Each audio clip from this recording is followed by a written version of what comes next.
Dear students, हमारे channel का analytics ये कहता है कि पिछले दिनों बड़ी संख्या में स्टूडेंट्स इस चैनल से जुड़े हैं। चाहे बीपीएससी हो, ईएसआई हो, सब इंस्पेक्टर हो या फिर एसएससी का एग्ज़ाम हो, सबका उद्देश्य यही है कि वे इस एग्ज़ाम को निकालना चाहते हैं। अब अगर आप जुड़े हैं जो अलग अलग राज्यों से हैं और अलग अलग वैरायटी के स्टूडेंट्स हैं, तो हमारा एक रिक्वेस्ट होगा कि आप इस चैनल को हार्ड कोर की तरह फॉलो करें। एक हार्ड कोर की तरह जो टॉपिक्स आपको दिए जाते हैं, जो आपको होमवर्क्स दिए जाते हैं, उसे आप हार्ड कोर की तरह कंप्लीट करें, पूरा करें। अब इसमें बहुत सारे लोग कहते हैं कि हमारे पास टाइम नहीं मिलता। कई बार लोग कहते हैं कि हम पढ़ते हैं, समझ में नहीं आता। बहुत सारे वर्किंग क्लास के लोग हैं, टाइम उन्हें नहीं मिलता। बहुत सारे फुल टाइमर हैं। एक छोटी सी कहानी हम आपको बताना चाहेंगे, चूँकि हमने थाउजेंड्स ऑफ स्टूडेंट्स को गाइड किया है। हमारे दो स्टूडेंट्स थे, बड़े अलग अलग चरित्र के। ऐसे तो बहुत सारे स्टूडेंट्स थे, उनमें दो की हमें याद आती है, चूँकि दोनों के साथ स्थितियाँ अलग अलग थी, दोनों का लेवल एक था, लेकिन रिजल्ट जिसका आया वो आपके साथ शेयर करने वाला है।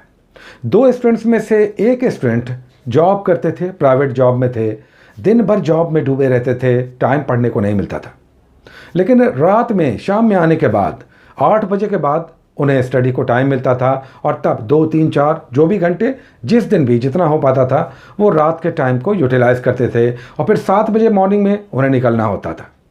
दूसरे स्टूडेंट्स फुल टाइमर थे, पूरे दिन पढ़ते थे, कहीं जॉब में नहीं थे, उन्हें सिर्फ पढ़ना था और वो पढ़ते रहते थे। दोनों स्टूडेंट्स लगभग एक ही लेवल के थे। लेकिन जब रिजल्ट हुआ तो इंटरेस्टिंगली, एस्टॉनिशिंगली रिजल्ट हुआ उनका जो जॉब में थे। हमें भी लगा कि जो जॉब कर रहे थे वो हमसे स्वयं कहते थे कि सर पढ़ने को टाइम नहीं मिलता, हार्डली 2 घंटे 3 घंटे हम निकाल पाते हैं, और फिर जो छुट्टियां होती हैं बीच बीच में, त्यौहार की या दूसरे मामलों की, तब उसके हम मैक्सिमम यूटिलाइज करते हैं। दूसरे स्टूडेंट्स जो पढ़ने वाले थे, उनका रिजल्ट नहीं हुआ।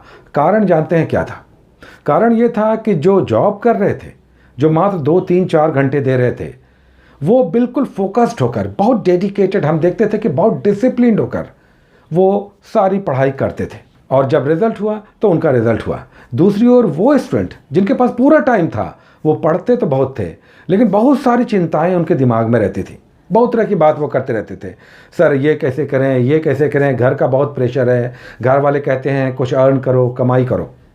ये सारी चिंताएं पढ़ते समय भी मौजूद रहती थी, और शायद ये सब कहीं ना कहीं इफ़ेक्ट कर रही थी। ये होता है, ये आप में से कई सारे लोग होंगे, आपके साथ भी होता होगा। हम ये कहानी इसलिए सुना रहे थे कि जो लोग कहते हैं कि टाइम की कमी है, उनके लिए एक बहुत बड़ा एग्जाम्पल ये है कि जितना भी टाइम आपको मिलता है, आप उस टाइम को पर यूज़ करें। बहुत सारे हाउस वाइफ्स हैं और बहुत सारे जॉब वाले हैं। नेचुरली टाइम का बहुत प्रॉब्लम है, लेकिन आजकल की स्थिति थोड़ी अलग है। आज ऐसी स्थिति है, जॉब वाले भी घर पर हैं, बहुत सारे लोग घर पर रहना है, तो हमें लगता है कि उन्हें भी टाइम अभी इतना होगा कि वो एक्स्ट्रा कुछ टाइम स्टडी के लिए मैनेज कर पाने की स्थिति में होंगे। हाँ, हाउस वाइफ्स फिर अलग स्थिति है, गर्ल्स के लिए अलग स्थिति है, क्योंकि पूरा इन्वायरमेंट ही सप्रेसिव है, ऐसे लोगों के साथ कोऑपरेटिव नहीं है, तो उन्हें उनका जो आत्मबल है उसे बढ़ाना होगा। और फिर सराउंडिंग्स कई बार जब आपको रोकता है, टोकता है, या ये कहता है कि तुमसे पढ़ाई नहीं होगी, तुम ये नौकरी नहीं हासिल कर सकते, तुम बीपीएससी नहीं निकाल सकते, तुम अधिकारी नहीं बन सकते, तुम्हारा चरित्र ही नहीं है। तो दो तरह की स्थिति होती है। कई बार ये सारी बातें विटामिन की तरह काम करती हैं, और कई बार ये आपको डिस्करेज कर देती है।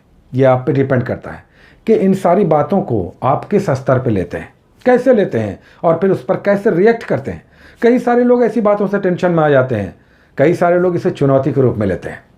हमारे समाज में ऐसे लोगों की कमी नहीं है जो लेग पुलिंग करते हैं, आपको आगे बढ़ते हुए नहीं देखना चाहते हैं।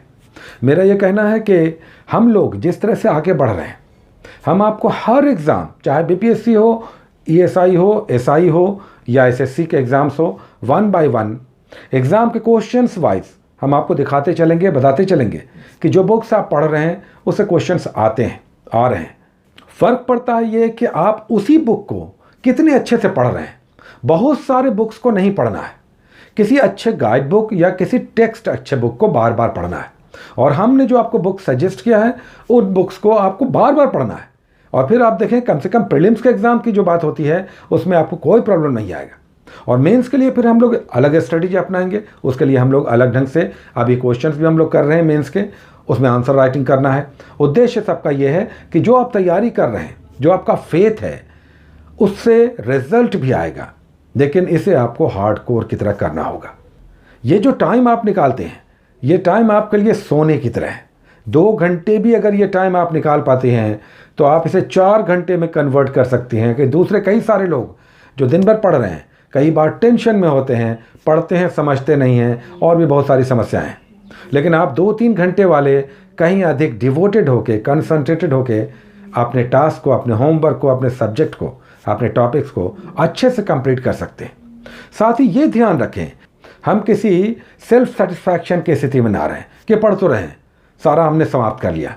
ये भी हमें देखना होगा कि जो हम पढ़ रहे हैं, क्या ये प्रोडक्टिव है, क्या इससे क्वेश्चंस बन रहे हैं, इसके ऑब्जेक्टिव या प्रैक्टिस सेट्स जो आप करते हैं, क्या वो बन रहे हैं, इसका हमें खास ध्यान रखना है। और आप सभी लोग देख रहे हैं कि एग्ज़ाम्स हो रहे हैं, बहुत सारे लोग रिज़ल्ट भी निकाल रहे हैं, और बहुत सारे लोग बहुत कॉम्पिटेंट हैं, रिज़ल्ट में भी फंस रहे हैं। ऐसा इसलिए हो रहा है कि आप एग्ज़ामिनेशन हॉल में कहीं ना कहीं मिस्टेक कर रहे हैं, या अपनी तैयारियों में भी थोड़ा सा कंसोलिडेशन की कमी है, पढ़ रहे हैं लेकिन भूल जा रहे हैं, और फिर कुछ कॉमन मिस्टेक्स करके जो बची कुची गलतियां हैं उसे और बड़ा कर देते हैं। तो 2 बातें हैं, एक आप पढ़ रहे हैं लेकिन कितने अच्छे से समझ कर पढ़ रहे हैं, और दूसरा जब आप एग्जामिनेशन हॉल में बैठते हैं, प्रश्न को हल करते हैं, तो उसमें कितने अच्छे से आप उसे अटेम्प्ट ले रहे हैं। कई बार आप जानते हुए भी क्वेश्चंस को गलत कर देते हैं। ऐसे बहुत सारे स्टूडेंट्स के कमेंट्स आते हैं कि हमने 150 क्वेश्चंस में लगभग 12-15 क्वेश्चंस बिल्कुल जाने हुए इजी गलत कर दिए। तो इससे बचना है।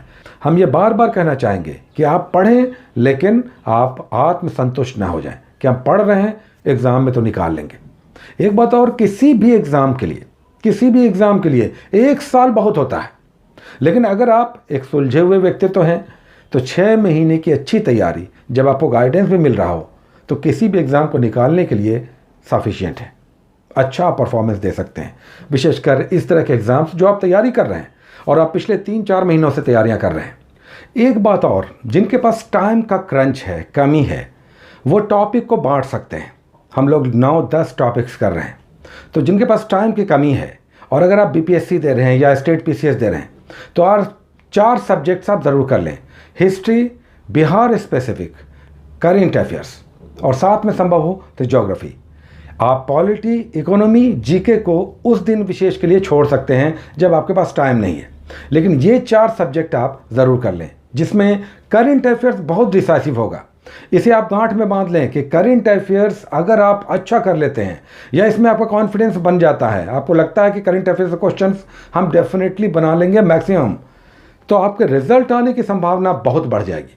हम जानते हैं बहुत सारे लोगों को करेंट अफेयर्स उनका बिल्कुल ज़ीरो है, लेकिन अभी भी टाइम है, हम लोग चल रहे हैं, आप उसे फॉलो करें। साथ ही कुछ लोग कह रहे थे कि आज जो एपिसोड आया है 21 नंबर बीपीएससी का, उसमें करंट अफेयर्स नहीं दिया हुआ है। तो क्रोनोलॉजी में, क्रम में करंट अफेयर्स नहीं है, आपने पूरा एपिसोड नहीं देखा है।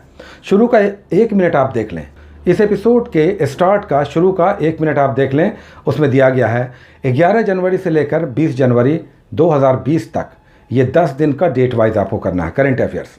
और जहाँ तक प्रश्न है उन सारे स्टूडेंट्स का जो लोग अभी नए नए इस चैनल से जुड़े हैं, हम आपको एवरीडे आपके कंसर्न, आपके प्रश्न, आपका सिलेबस, आपके इस एग्ज़ाम में कब अपियर होने जा रहे हैं, एग्ज़ाम कब होगा, उसकी पढ़ाई कैसे होगी, टॉपिक्स कैसे करें, कौन सा प्रॉब्लम है, इन सारी बातों पर एवरीडे एक एपिसोड ज़रूर आएगा। तो आपके जो भी प्रॉब्लम्स हैं आप कमेंट ज़रूर करें। कई बार हम इसके जवाब नहीं भी दे पाते हैं, और कई बार कमेंट्स आगे निकल जाता है, हम नहीं भी पढ़ पाते हैं। तो अगर आपका बहुत इंपॉर्टेंट कमेंट है तो आप रिपीट कर दें, इसके जवाब आपको ज़रूर मिलेंगे। उद्देश्य यही है कि एवरीडे आपको एपिसोड मिलेगा, और ये आपको पता चलता रहेगा कि तैयारी आप दरअसल कैसे करें। हम सिर्फ आपको टॉपिक्स देकर नहीं छोड़ देंगे, बल्कि आपको ये बताते चलेंगे कि किस एग्ज़ाम में पिछली बार किस तरह के प्रश्न आए, और आप जो ये टॉपिक्स कर रहे हैं उन प्रश्नों को आप बनाने की स्थिति में है कि नहीं। साथ ही बहुत सारे स्टूडेंट्स ये भी कहते हैं कि सर हम पढ़ना तो चाहते हैं, लेकिन हमारा वातावरण, हमारा सराउंडिंग्स, यहाँ तक कि हमारे परिवार के लोग भी हमारे विरुद्ध हैं। ये कहते हैं कि एग्ज़ाम बड़ा है, बड़े बड़े लोगों ने इसका पीछा किया, कोई फर्स्ट डिवीज़न था, कोई टॉपर था, उसका जब नहीं हुआ तो तुम्हारा कैसे होगा। तो ये सब हमारी सामाजिक व्यवस्था का वो रूढ़िवादी स्वरूप है जो बदलने वाला नहीं है। इनके विरुद्ध हमें अपने अंदर टॉलरेंस लेवल को बढ़ा लेना है। हमें अपने अंदर जो एंटीबॉडीज़ हैं उसे बढ़ा लेना है। ये लोग दरअसल हमें और प्रेरित करते हैं, हमें आगे बढ़ने के लिए प्रेरित करते हैं। चूँकि इन्हें अगर सेटिस्फाई करना है, इन्हें शांत करना है, तो हमें अपने लक्ष्यों को प्राप्त करना ही होगा। और इसका एकमात्र रास्ता है कि हमारा टारगेट छोटा या बड़ा नहीं होता, हमारा इंस्टिंक्ट, हमारी इच्छा शक्ति, हमें इसे प्राप्त करने का प्रण बड़ा कर लेना होता है। हमें इनके विरुद्ध ही लड़कर आगे बढ़ना है और इन्हें दिखाना है कि दरअसल आप गलत थे, हम नहीं। Take care.